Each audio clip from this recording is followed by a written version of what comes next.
ఏపీలో పెట్టుబడులపై మాజీ మంత్రి బొత్స సత్యనారాయణ మాట్లాడుతున్నారు. ఇప్పుడు లైవ్ చూద్దాం. పంచాయతీ ఆలోచన ఉండాలి కదా.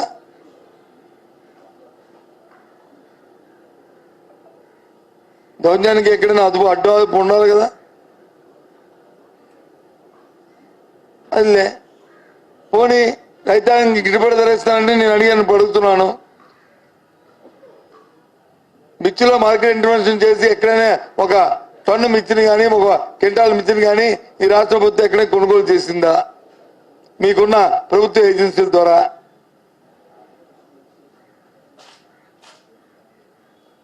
లేదు. పొగాకు రైతులు కోస్తా జిల్లాలో పొగాకు రైతులు పడుతున్న ఇబ్బందులకి మీరు ఏమైనా మార్కెట్ ఇంటర్వెన్షన్ చేస్తున్నారా? చేశారా?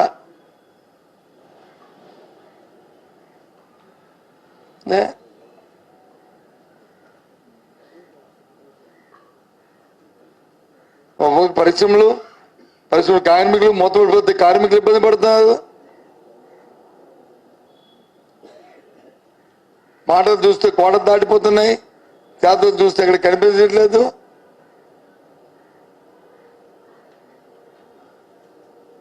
పనిగారు ఉపాధి పథకంలో పనిచేస్తే కూలీలు రావట్లేదు, రోజువారీ కూలీ రావట్లేదు.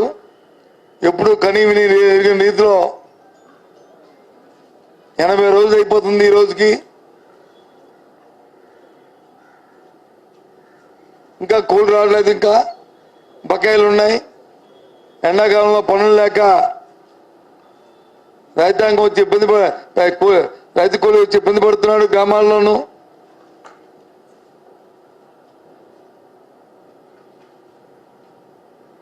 ఏంటి మీ కార్యాచరణ? ఏంటి మీ ప్రభుత్వ విధానం? ఎంతసేపు దౌర్జన్యాలు, ఆ కార్యక్రమాలు, లేదంటే డైవర్షన్ పాలిటిక్స్.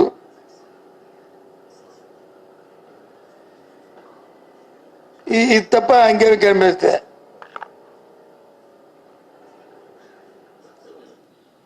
అధికారాన్ని అడ్డు పెట్టుకుని జులుం చేస్తూ, లేకపోతే దాని మీద ఈ మీద భయభ్రాంతులు చేస్తూ, దౌర్జన్యాలు చేస్తూ, ఇవన్నీ అన్నీ కూడా రిజిస్టర్ అవుతుంటాయి. మర్చిపోరు ఇబ్బంది పడుతున్న ఆ వ్యక్తులు కానీ, వ్యవస్థలు కానీ, ఆ సంస్థలు కానీ,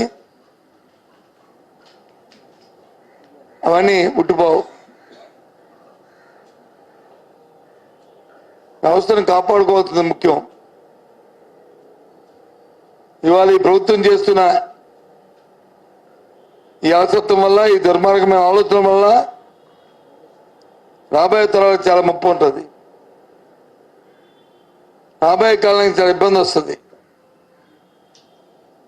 ఓ పక్క వచ్చి అప్పులు చేసేస్తున్నారు. ఓ పక్క సంపద సృష్టి ఎన్నికల్లో చెప్పారు, ఇవాళ వచ్చి అప్పులు. అప్పుగా ఎక్కడ ఎండింగ్ లేదు. ప్రభుత్వ గ్యారెంటీలతోనే ప్రభుత్వ గ్యారెంటీ కానీ సుమారు 1,48,000 కోట్లు ఈ సంవత్సరంలో చేశారు. ఎప్పుడు కనివిని ఎరగలేదు ఈ రాష్ట్ర చరిత్రలో. ఉమ్మడి రాష్ట్ర చరిత్రలో అసలు లేదు, ఈ రాష్ట్ర చరిత్రలో అసలు లేదు. ఎప్పుడు కూడా తప్పు అనేది. అప్పు అంటే ఆయన ఒక్కది కాదు, మన అందరి మీద ఉంటుంది ఈ అప్పు. మీ మీద ఉంటుంది, నా మీద ఉంటుంది, రాష్ట్ర ప్రజల మీద, ప్రతి ఒక్కరి మీద ఈ అప్పు భారం ఉంటుంది. ఏ రకంగా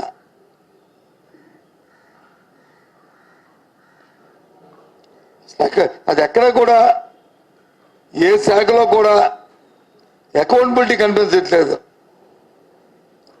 జవాబుదారీతనం కనిపించట్లేదు. నా జవాబుదారీతనం ఇదేని నాకు ఎక్కడ కూడా కనిపించట్లేదు. ఎక్కడ కూడా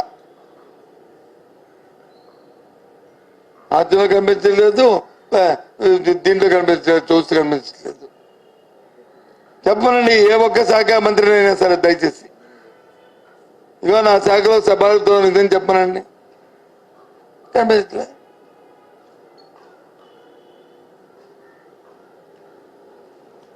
ఓ పక్క వచ్చి పెన్షన్లను గొప్పగా చెప్పుకున్నారు. వీడియో చనిపోతే ఎవరైనా భర్త చనిపోతే భార్యకి వచ్చి వీడియో ఫంక్షన్ వచ్చి వెంటనే ఇస్తా ఉన్నారు. ఇప్పటికే ప్రతి జిల్లాలో ప్రతి మండలంలో వేల కొద్ది పెన్షన్లు వచ్చి అప్లోడ్ చేస్తూ ప్రభుత్వం తాలూకా అఫీషియల్ డేటాలో ఉన్నాయి. అవి వచ్చి ఒక్కటి రిలీజ్ చేయట్లే.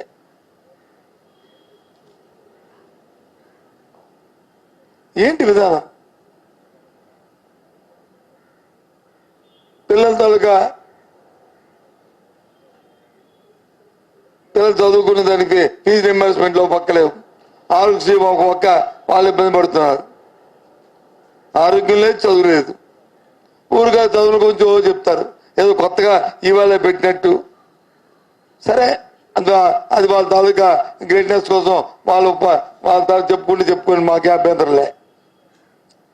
ఎందుకంటే ప్రజలకు తెలుసు ఈ కార్యక్రమం అంత ముందుండేవా లేవా,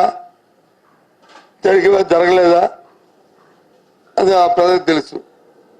వాళ్ళు గొప్ప చెప్పుకోమని మాకే అభ్యంతరంలే. ఏదో క్షణిక ఆనందం పడుతూ పొందమండి, మాకు అభ్యంతరం. కానీ నాకు రిజల్ట్ కనిపించాలి కదా అక్కడ, దాని ఫలితాలు ఉండాలి కదా, ప్రజలకి లాభం కనిపించాలి కదా ప్రజలకి. ఎక్కడ అవి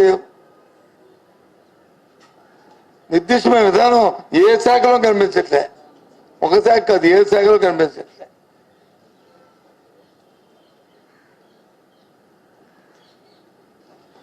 అందుకే మేము ముందుకు వచ్చాను. అసలు చూస్తున్నాం, వారం రోజులు 10 రోజులు చూస్తుంటే ప్రతిరోజు చూస్తే